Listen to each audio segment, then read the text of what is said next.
Okay, back to packing. It just looks totally normal and then boom. Something about women is we love pockets. I'm sorry. I'm actually sorry. You like it? Yeah, I'm gonna steal that. Oh my gosh, did you hear that? Chat with the Lord about literally anything and everything. Yeah, if I can carry it, men can carry it. So since we're moving this week and things are gonna be very busy, there's gonna be a lot of packing, just a lot of stuff going on, I'm gonna do some super quick, easy, healthy meal prep. So that's one less thing I have to worry about this week when things are a little bit crazy. But real quick, I just wanted to show that one, I'm for sure already using Christmas mugs. I never stopped, but now it's like kind of acceptable. And two, this is the tea that I'm drinking lately. This is so good. I'm gonna assume that's pronounced reishi. It's a lavender mint tea and I am obsessed. I'm just a real tea girly. I can't drink coffee to save my life because I already err on the side of having anxiety most of the time and coffee just makes that so much worse. But I love a calming herbal tea. So good. Also for any of my anxious girlies, I love things with lavender in them. And I need it right now because a couple videos back, I talked about the fact that I have OCD and one of the ways that that like kind of affects me. And with OCD and honestly probably just anxiety in general, when there's like a life change, things can kind of flare up a little. So like moving doesn't really sound like a big deal, but I do find for myself that during like changes, my OCD does tend to flare up a little bit. So I'm drinking my nice relaxing tea today and it's gonna help. Is it gonna do everything? No, but it's gonna help. Alrighty, first thing we're gonna start with is chicken salad. How I'm going to go about dismantling this chicken is not going to be graceful and I apologize for that.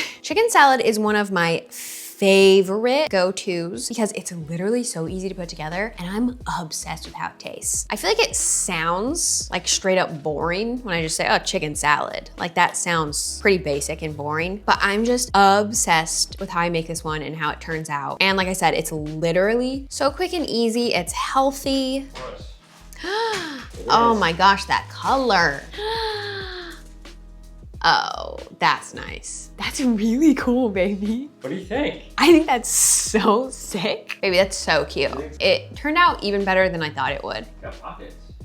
I do like pockets. Something about women is we love pockets. I think it's really cool, baby. Cool, I'd wear that. You like it? Yeah, I'm gonna steal that. Dude, I love that. Very cool, baby. I feel so bad just like ripping into this chicken on camera. Like, where's the dignity for this poor chicken? Sorry, chicken. And I'm literally just using a rotisserie chicken that I bought from the grocery store. Cause to me, that's just the easiest, most convenient way to do like super quick meal prep. And honestly, rotisserie chickens are like very reasonably priced as well. So it's just kind of a win-win. And normally I would just do chicken breast in this, but I'm just gonna kind of throw all of it in today. Just gonna give that a little chop. And don't mind the overalls, they just like to fall down. I am so excited to move. At this point, it's just like a few days away. And I'm so excited for everyone to see the new place because I'm actually obsessed. It's like a totally different vibe to this, which this has been the most amazing apartment. We love this place so much. I'm sad to leave it because it's just like, this is my home. But I'm also super, super excited about where we're going. I think it's gonna be so nice. So cozy. Honestly, it's even homier than this place. I'm so excited to decorate for Christmas there. Pretty much as soon as we're unpacked, that place is getting decked out in everything Christmas. And there is the most perfect spot for a Christmas tree. It's gonna be on full display and I'm so excited. Okay, I think that's pretty good. So this chicken salad recipe does have celery in it, as I think most do. And honestly, I don't like celery. I really don't. But for some reason, this needs the celery. It needs it. I do think that red onion would also be good in this chicken salad, but I'm in a phase where I can't eat onions because for some reason, that's just like how it goes for me. There are so many foods I can't eat and they kind of like rotate. Like different things bother me in different moments. So right now, no onion for me. I can still do celery though. It always just reminds me of Thanksgiving whenever I'm dealing with celery. So nostalgic. So I don't know if this is like the right time to talk about this just while I'm making some food, but Somebody commented on my last video, essentially asking if I could talk about my faith a little bit more and what I do to draw closer to God and kind of how to like get more into that kind of thing. So I'll start off by saying I am by no means an expert about literally any part of the subject. I just love the Lord and I try my best to live accordingly. So with that being said, personally, the biggest thing for me is prayer. And there are for sure times where I do better with this and phases where I'm not as diligent, but generally how I feel like closest to the Lord and how I think our relationship with Jesus is fostered best is through very often communication. And I feel like prayer in general is something that could maybe seem daunting if it's something you're not like super used to, but like it's literally just as simple as like talking. You can pray out loud, you can pray in your head. It's literally just conversing and talking to God like he's your friend, but a friend that you can be even more candid with and a friend that has the power to change everything about your situation and your life. So for me, that is my first suggestion, is to just chat with the Lord about literally anything and everything. No thing is too small. He literally wants to know it all, and it makes him so happy when we make efforts to be in a relationship with him. So for me, that's like the number one thing, and that's the thing that I think makes like such a huge difference. I chopped up a green apple and I threw it in here. Realistically, for this quantity, I would do 2 green apples, but I'm like a little bit sensitive to apple, so I just did 1. Now I'm going to throw in some pecans. This makes it. They just add such an amazing crunch and like a little sweetness that pecans just naturally have. Dude, it's insane. And for like the mayo kind of like dressing part of this, it's super simple. I'm gonna throw in some garlic powder. That has nothing to do with mayo. That's just the seasoning I use. I use garlic powder and I use salt for the seasoning for this. So good. I'm gonna throw in a pretty generous amount of mayo, some mustard. This gives it like a good little tang. Some salt. I've said it a million times, but I use copious amounts of salt. Okay, chicken salad done. Might not be the prettiest thing in the whole world, but it is delish.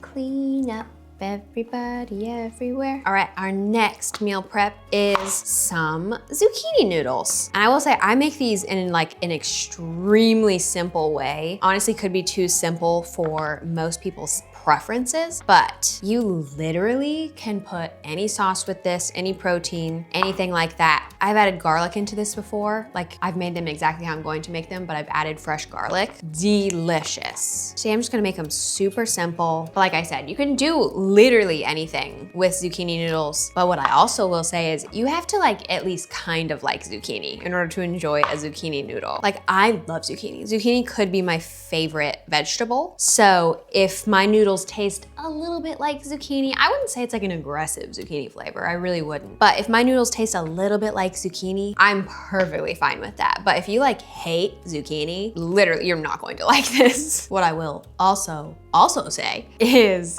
that if you can eat pasta and you want pasta, just eat some pasta. You know, sometimes I do that. Generally, I try to very much so limit my grain intake. And I try to stick to mostly whole foods, especially right now. I'm literally always adjusting my diet a little to mostly like take different things out. I'm basically like always on some form of like an elimination diet just to see what makes me feel my best because I'm sensitive to so many things. So every day, I'm not gonna eat gluten-free pastas, even though there are some amazing ones out there. I love the brand Jovial. For me, just like every day, this is my preferred pasta option. Honestly, not even a pasta option. It's just something that I like to eat to just like get a meal of like protein and veggies and some fats, and just really works for me. I'm gonna spiralize these and then I'll be back. Okay, here's my pile of zucchini, all spiralized, so they're in like these long noodles. Now it's time to put them in the pan.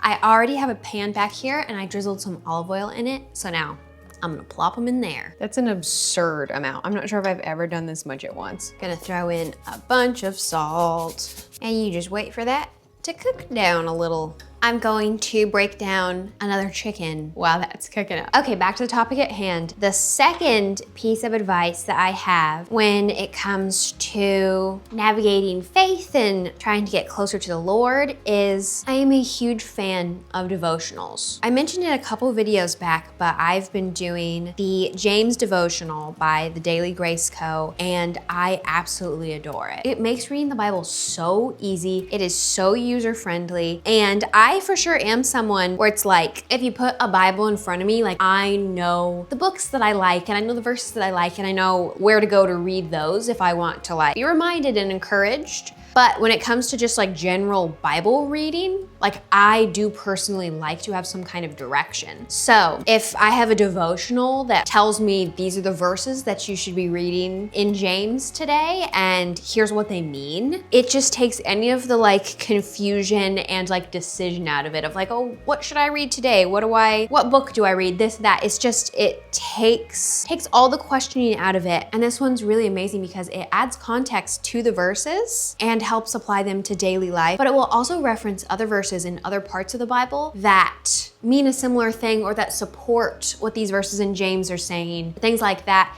And it just offers such a complete picture of the context of this verse and the other times the subject was approached in the Bible. So I just am personally really enjoying the mixture of it all. And yeah, that would be my other huge advice to just like not feeling overwhelmed by Bible reading and learning. Like I said, I'm no expert. I'm just a person that wants to be doing those things, so I do them because I love the Lord and know I'm lost without Him. So those are my suggestions. If anyone has any other suggestions for anyone, please put them down below. I know so many people have so many wonderful things to say and so many wonderful tips, and I would greatly appreciate that for myself and others. Just gonna chop up this chicken now. Okay, so the zucchini is looking like this. It's just about where I like it to be. I don't like it to get too mushy. I still want it to have like a little bit of a bite. Alrighty, I'm gonna throw in that chicken. All right, I'm gonna add in a little bit of olive oil and I am gonna put in more salt because the chicken is not salty. Also, a little bit of a disclaimer about my salt usage. I have a sodium deficiency, so that's part of why I use as much salt as I do.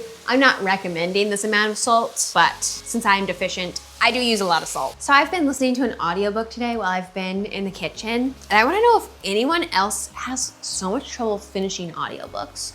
I love audiobooks. I love them. It's my favorite thing to have on while I'm doing literally anything. But for some reason, when I like get to like the part of the story where like, if it's a romance book where like the people have gotten together, I'm like, I've kind of heard what I needed to hear, which is funny because in books, like when I'm actually reading a physical book, I don't really feel like that. Yeah, for some reason when I'm listening to an audiobook, I get through like 2/3 of it and then I'm kind of just like done with it for now and then I move on to another one. I don't know why. Like this audiobook I'm listening to today, I'm trying to finish it. I have like 45 minutes left probably, maybe an hour, and it's like an 11-hour audiobook. I've been listening to it for months. Really, I listened to it for like a week straight and then I gave up on it for like a sec. And it's called Last Night Was Fun by Holly Michelle, I believe. Great book, honestly, other than it's so spicy for some reason. It was one of those where the spice sneaks up on you. Like 8 hours of the book was like free and clear. And then all of a sudden it's just like, boom. Which, as you know,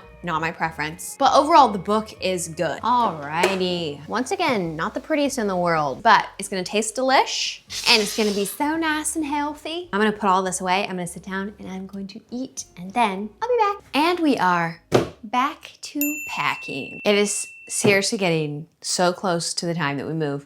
I feel like I had the mindset of like, oh, like I've got a minute, I can take my time with the packing. And I did have a minute. I just don't have one anymore. Yeah, we only have a few more days before we move to our next home. I need to finish up my closet. I need to pack up my desk. I need to get to the kitchen, but one thing at a time so we don't get overwhelmed. We're starting with trying to finish the closet. And I got a huge cardboard box here. And don't worry, this is brand new. This has not been used before. Otherwise it would never be on the bed. That would feel gross. Now that I see this, I think I am going to climb in there. I hope I don't fall off the edge of the bed.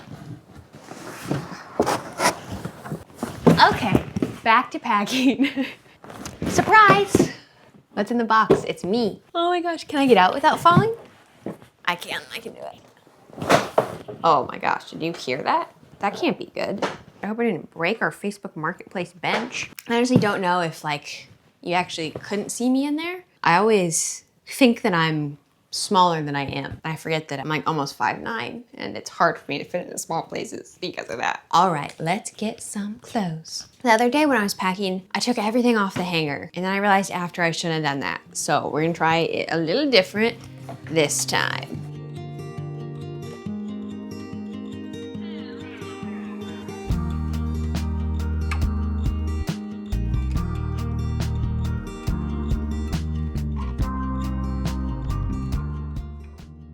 Apparently the box is not too heavy. I am just weak. Also, this is great. I'm finding clothes that I've been looking for and haven't found because everything's so squished in there. Really, I'm just like packing pretty much all my clothes, and if I run out of stuff from the few things I leave in there, I'll just wash them in the next couple days. It's fine. Won't be packing my overalls. I wear these almost every other day. Actually, I've gotten a little bit better about it in the past like week or two where I'm only wearing them twice a week. But when I first bought them for the first couple weeks, it was like one day I wore them, one day I didn't. And just back and forth, because I love them so much. Like nobody told me how comfortable overalls are, and I am obsessed. Woohoo! Oh, I need to write on it. Probably should have done that before the tape, if I'm honest, because it covered up the place I was gonna write. Yeah, if I can carry it, men can carry it. Time for a new box. All right, I think this is getting a little bit tedious and boring to watch, so I will see you soon. Okay, I think I'm done packing for now. I got most of the clothes in my closet all packed away. So I think I'm gonna pause and take a bit of a break. And I thought I would show the devotional that I was talking about earlier. Like I said, I showed this a couple weeks back in a video, but I figured why not again? And like I said, this is by the Daily Grace Co. Love it. It's just really wonderful and easy to understand. So on each day of the week, it'll just give you a few verses. So you read them and then there's some exposition. And then like I was saying, there's just a few questions just to help you like take a closer look at everything that you've been reading. Love. And in an absolutely totally different vein, I just got one of the 20th anniversary editions of Twilight. I'm sorry. I'm actually sorry. Are you kidding? Beautiful.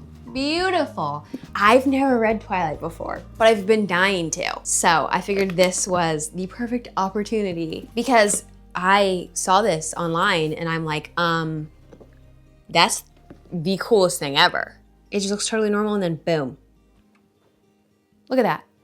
If that's not the craziest thing you've ever seen, I don't know what is. I know so many people have posted about this, so I'm sure it's not the first time people are seeing it, but it blows my mind. I love it so much. It makes me so happy. Also, I will say, I don't know what like Barnes & Noble is selling this for, but special editions get expensive. I didn't know that when I first started reading, and I accidentally paid so much for a special edition. But this, for a special edition, pretty good. This was $30 at Walmart. And on like the back, it said it retailed for $40. So if you want this, go to Walmart. I feel like that was a great deal. $30 for such a special edition. So I'm excited about this. It's by far the most beautiful book that I own now. I know people have a lot to say about Twilight and this book and the writing. And so I went in with low expectations. Other than the fact that I ironically and unironically just love the Twilight movies. I love the Twilight movies. I wasn't into them when I was younger. I think the first movie came out when I was like 9, but a few years back when I got sick, I decided I was going to watch all the Twilight movies. And let me just tell you, there's something so special about being just like ill, kind of loopy from just being sick. And then you watch all the Twilight movies, that makes them hit different. So ever since then, I'm actually obsessed. So this is, realistically, it's right up my alley. I think it's pretty good. I'm halfway through. There are things from this I wish they'd put in the movies for sure, but I don't know, I feel like everyone's being like dramatic when they're like, oh, it's so cringy. It's about a vampire and a regular old girl. It's gonna be weird. But so far, I'm really enjoying it. So maybe that'll change. I highly doubt it. I'll probably read some of this later. That's just, I don't know, can you see that? Like that still blows my mind. And when you're just sitting there reading it, that's what you see? That's stunning, beautiful.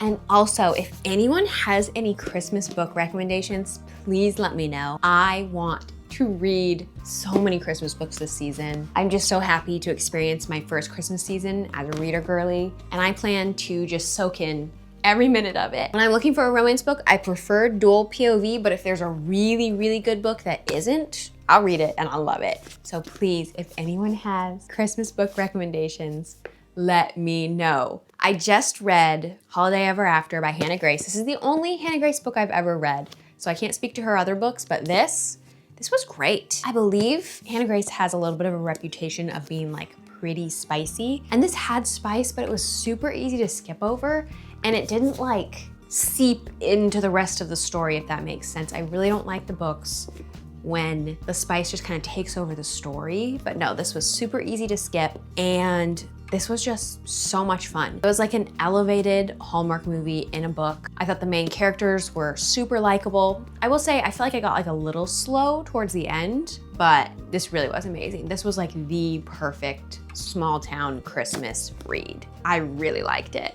There are so many spots where I have the pages folded down because I need to go highlight stuff because I just liked it. It was fun, so please, if anyone has any good Christmas book recommendations, let me know because I will be reading Christmas books from now probably until mid-January. I don't know. But I'm so excited. This was great. Please let me know.